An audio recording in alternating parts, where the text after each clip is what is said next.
বাইরের কোনো জুস বারে এমন অর্গানিক মজাদার কলিজা ঠান্ডা করা জুস দিতে পারবে না, যা আমার এই রেসিপি ফলো করলে আপনি ঘরে বসে তৈরি করতে পারবেন। আর ফারহানাস কুকিং মানেই কিন্তু একদম সহজ রেসিপি, যা আপনার হাতের নাগালের মধ্যেই। এর জন্য নিয়েছি পাকা মিষ্টি আম। এরপর আমগুলো পরিষ্কার করে এভাবে স্লাইস করে নিয়েছি। আমি এখন একটা ব্লেন্ডার জগ নেব।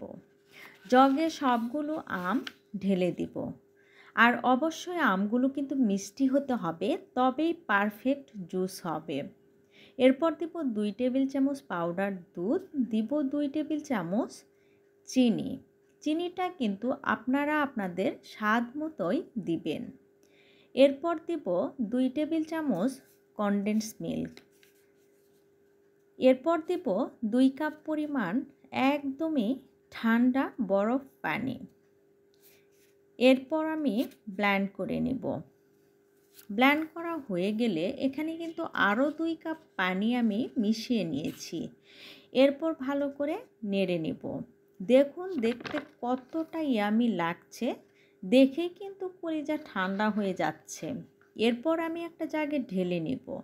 এই গরমে এরকম এক জাগ জুস আপনি কিন্তু আপনজনদের জন্য তৈরি করে রাখতেই পারেন। এরপর পরিবেশনের পালা। সবগুলো গ্লাসে আমি বরফ কুচি দিয়ে নিব। বরফ ছাড়া জুস এই গরমে চিন্তাই করা যায় না। সবগুলো গ্লাসে আমি জুসটা ঢেলে নিব।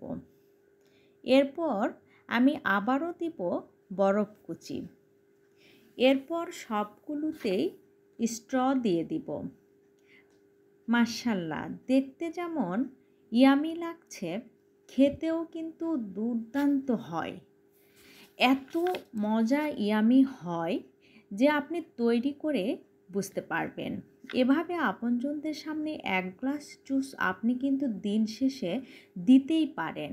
তাতে